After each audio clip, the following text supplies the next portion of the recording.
I have tracked down 16 of the latest smartphones from all around the world, including countries that I had no idea even made phones. And each device will represent its home country. So all 16 will be battling it out in a proper knockout bracket tournament to determine the true winner of the Smartphone World Cup. So let's kick things off with our opening match. Korea, represented by Samsung's Galaxy S26 Ultra, up against Japan, who's responsible for the brand new, pretty controversial Sony Xperia 1 Mark 8.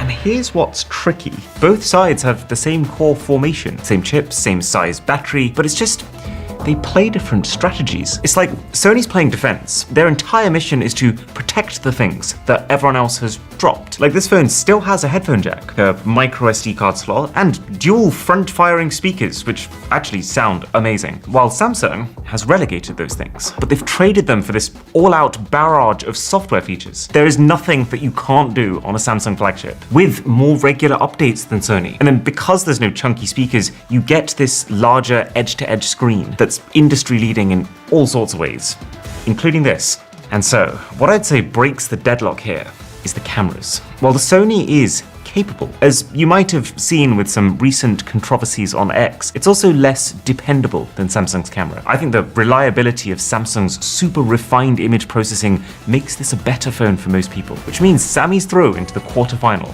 and Sony's taking a quiet coach back to the hotel. And that takes us to match 2. India, home of the Lava Agni 4.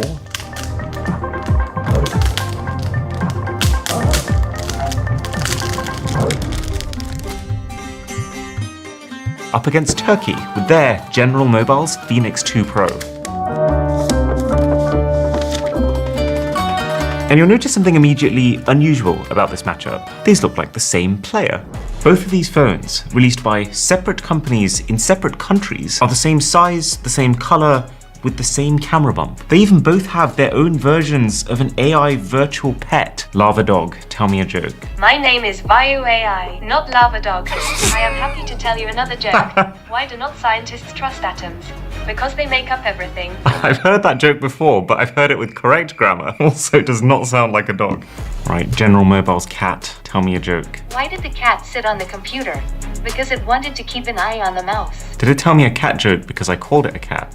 Did it tell me a cat joke? Because it is a cat. So, because neither of these countries has managed to build their own end-to-end supply chains, the companies in these countries are having to source their devices from a Chinese supplier, and they're then just slightly tweaked and rebranded for their home crowds. And both of these just so happen to have had the same supplier. But that doesn't mean it's a draw, because there's an astronomical difference in price. While the Turkish phone retails for the equivalent of $998 on their website, the Indian Lava is $316. I would guess partly because India's smartphone market is super competitive, so you actually can't take customers for a ride. But then also because Turkey applies an absolutely enormous consumer tax to smartphones. Well, that's a bit of an overgone. Like, if we convert the retail price of an iPhone 17 Pro Max to dollars from both countries, in India you'll be parting with just under $1,600, which is already a lot, but Turkish customers would have to dish out nearly $2,900. This Indian Agni does start with a little less RAM than the Turkish phone, but the price gap between these two is unignorably huge, so India's through.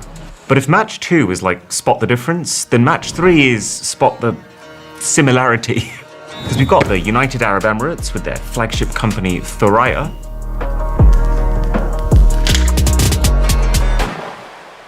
versus France and their Crosscall.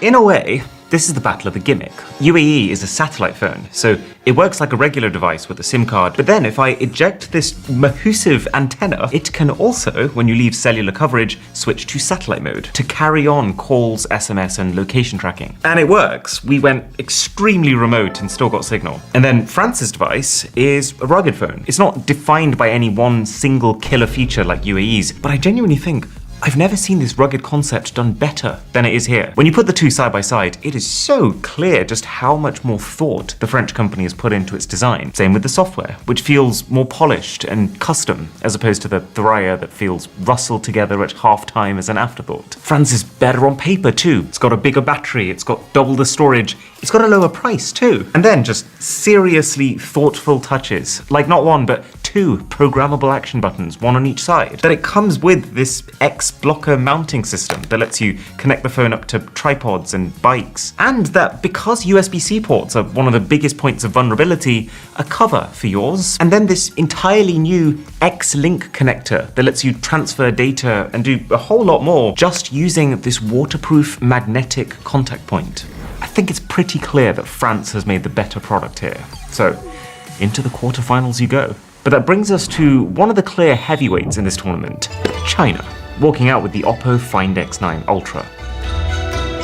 The challengers, Finland, with the HMD Skyline.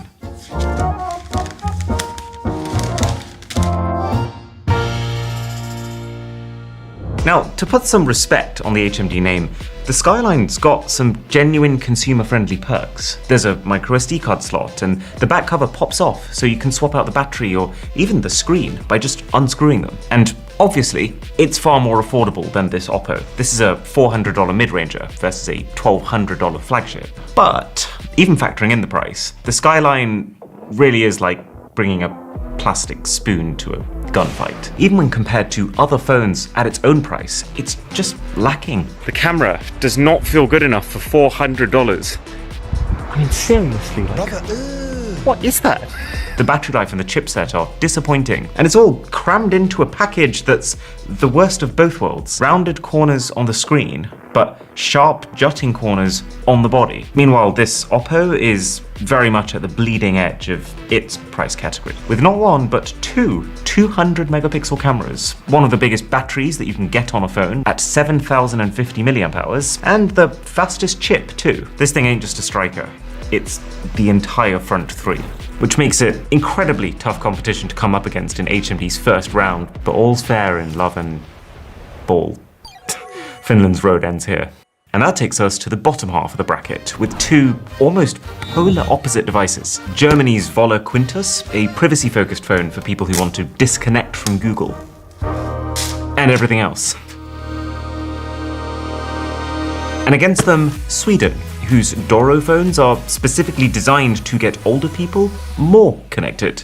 Okay, well, the Germans clearly have taste. You know the Germans always make good stuff. With this jet black, stealthy looking thing that really has the right aesthetic for a security-focused digital detox device. And there's clearly some thought gone into this software they've built, like how the homepage is Springboard, where you just scribble in your thoughts and that can go straight into either an internet search or a note to be saved on the device. So you write first, and then decide what you want to do with that writing. Voller doesn't ask you to make any accounts or log into anything.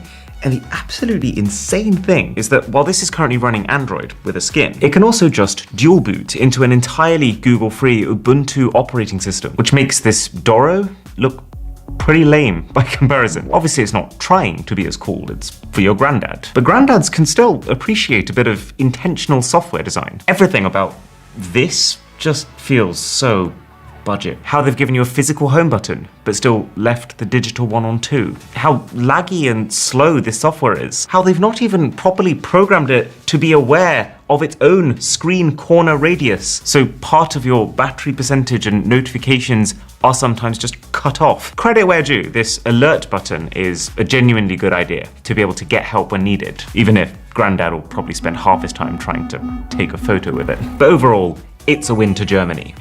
And an L for our elders. I hear this next country is hosting some other type of World Cup this year.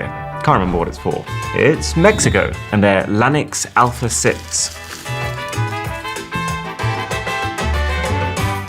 Up against the Netherlands with the Fairphone Gen 6.